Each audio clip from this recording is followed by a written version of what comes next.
الظهيرة أهلا بكم. هذه أبرز العناوين. الأكشاك الإيكولوجية في الدار البيضاء نقاط لتجميع النفايات بعد فرزها لتثمينها وللمساهمة في الإدماج السوسيو اقتصادي للعاملين في القطاع عشوائيا بعد 5 سنوات من التجربة. أي نتيجة؟ نطرح السؤال على الخبير الدولي في المجال فؤاد الزهراني. سرطان البروستات تصنفه منظمة الصحة العالمية على أنه الأول والأكثر شيوعا لدى الرجال، يتطور ببطء ويظهر مع تقدم السن. التشخيص المبكر وحده يرفع فرص النجاح. مات سكان تطبيق إلكتروني جديد ينضم إلى لائحة التطبيقات التي تهدف لمساعدة التلاميذ في التحصيل الدراسي. تخصصه الرياضيات، أطلقه شباب مغاربة بعد 4 سنوات من الاشتغال. وفي فقرة ضيف الأحد، ضيفنا هذا الأسبوع من مجال الفن التشكيلي يبدع لوحات تصويرية تحاكي الواقع إلى حد التطابق، وهو عبرها سفير للتراث المغربي. إتقانه الدقيق للتفاصيل خوله تتويجا دوليا. نستضيف الفنان التشكيلي عبد الفتاح قرمان. أهلا بكم. 5 سنوات مرت على تجربة العمل بالأكشاك الإيكولوجية، هي نقاط يتم فيها تجميع النفايات بعد فرزها ومن ثم نقلها إلى مركز متخصص يروم تحويل هذه النفايات إلى موارد قابلة للتثمين، وبالتالي التقليص من حجم النفايات المنزلية إلى جانب المساهمة في الإدماج السوسيو اقتصادي لجامع النفايات عشوائيا. روبورتاج يونس رفيق وهشام بهلوان. بعدما كان يجوب شوارع وأزقة الدار البيضاء يجر عربته بحثا عن متلاشيات، أصبح عبد الجليل يملك كشكا إيكولوجيا فيه تجمع النفايات القابلة لإعادة التدوير، يقوم بفرزها إلى بلاستيكية وكرتونية وزجاجية، ومقابل أوزانها يحصل على مدخول شهري. الناس هنا يعرفوني في التعاونية ديال الكيوسك إيكولوجي. السكان هنايا ولاو تيعيطوا ليا، كنمشي عند اللي عنده شي مكازا كنخويها ليه، كنجيب ديك السلعة كنحطها هنا.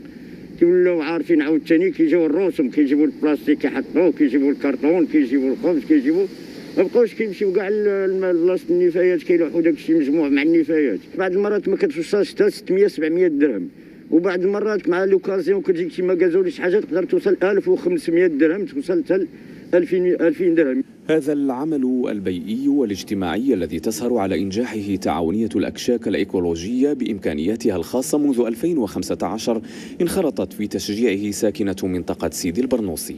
كنعزلوا البلاستيك في الدار والخبز بوحدو والكرتون بوحدو، كنجيبوه لهذا المحل، هذا السيد اللي كاين هنا، والنفايات كنديوهم للبلاصه ديال النفايات، وهذا في الصالح ديال المنطقه. الهدف منه هو ان التعاونيه تحاول تدمج الفئه ديال اللي كنسميهم بالدارجه ديالنا البعاره،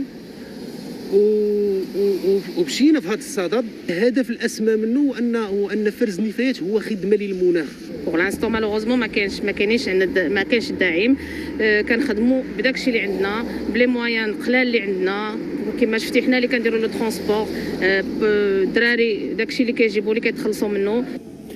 وبعد عملية التجميع تنقل المتلاشيات إلى نقطة مركزية قبل توجيهها إلى مركز فرز وإعادة تدوير النفايات بالحي الصناعي.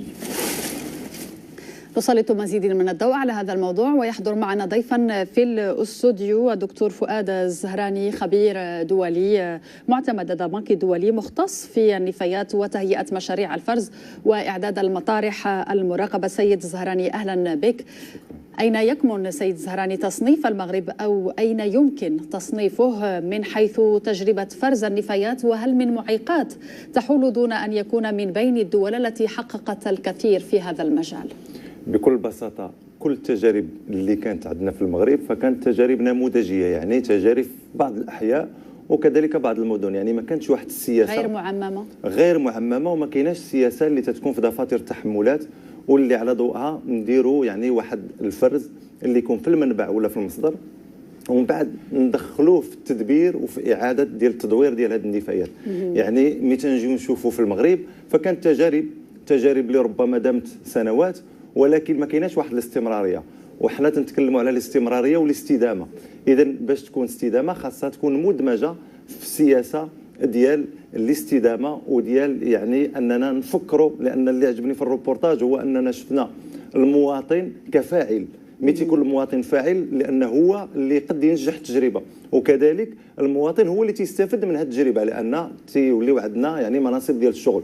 وكذلك ملي تنغيروا النظره ديالنا للنفايات ما تنبقاوش نقولوا بان النفايات هي قاذورات ويعني اشياء غير مستعمله، بالعكس النفايات قد تكون مورد للرزق وتقد تدخل لنا اموال اللي يعني قد نتكلموا بالملايير لان دول رائده في المجال فتتستافد من هذه النفايات. واللي تيبقى يعني اللي ما تيستعملش لا في اعاده التدوير ولا في التثمين ديالو، هنا نقدوا نتكلموا من بعد انه يمشي للمطارح، ولكن ما خاصش تكون عندنا سياسه ديال انه كل شيء يمشي للمطارح، بالعكس خاص يكون عندنا فرز في المصدر.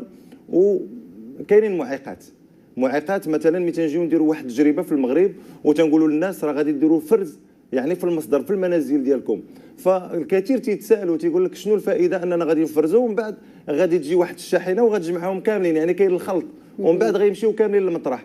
يعني ملي تنتكلموا مع اصحاب يعني والناس اللي في الجماعات المحليه فتيتكلموا بان الربع ديال الميزانيه ديال النفايات الصلبه يعني البيدجي ديالهم ديال الجماعات المحليه فالربع ديالو تيمشي لقطاع النفايات، وعاد بالاحرى انهم يزيدوا سياسه ديال الفرز، فهنا خاصهم يعني واحد الامكانيات ماديه اللي كبيره. طيب لتجاوز كل هذا الوضع ما الذي ينقصنا حتى نتوفر على مطارح مؤهله مراقبه تفرز النفايات حتى ننجح في تثمين نفاياتنا ونتخلص من المطارح العشوائيه؟ بكل بساطه اللي تينقصنا هو اننا خاص تكون عندنا واحد السياسه ديال التدبير ديال هذه المطارح. كانوا عندنا بزاف ديال المطارح عشوائيه، الحمد لله الان ولينا تنتكلموا تتغير المفاهيم ربما الاسماء، لان حاليا تنتكلموا على مراكز التمر والتثمين، ولكن للاسف لما تندخلوا لهذه المراكز فتلقاو بانهم تقريبا ما فيهمش واحد المراقبه، لان ملي تنتكلموا على مطرح مراقب خاصنا نراقبوا شنو تيدخل ونراقبوا كثيرا شنو تيخرج، والمشكل كاين في اللي تيخرج، يعني ديك العصاره ديال النفايات اللي هي الليكسيفيا واللي عندها تاثير كبير على الفرشه المائيه وعلى الحياه ديال المواطنين، لا من روائح كريهه ولا كذلك من تسممات. وتنتكلموا ثاني على انتاج ديال البيوغاز اللي هو الميثان وثاني اكسيد الكربون، وهذا يعني هو اللي تيسبب في الاحتراق.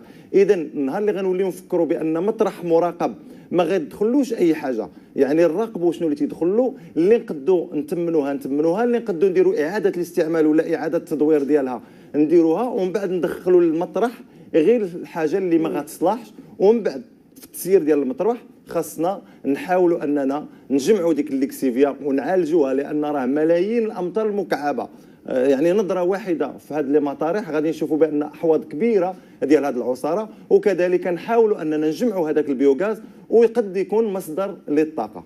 السيد فؤاد الزهراني الخبير الدولي المعتمد لدى البنك الدولي المختص في النفايات وتهيئة مشاريع الفرز وإعادة وإعداد المطارح المراقبة، نشكرك جزيل الشكر.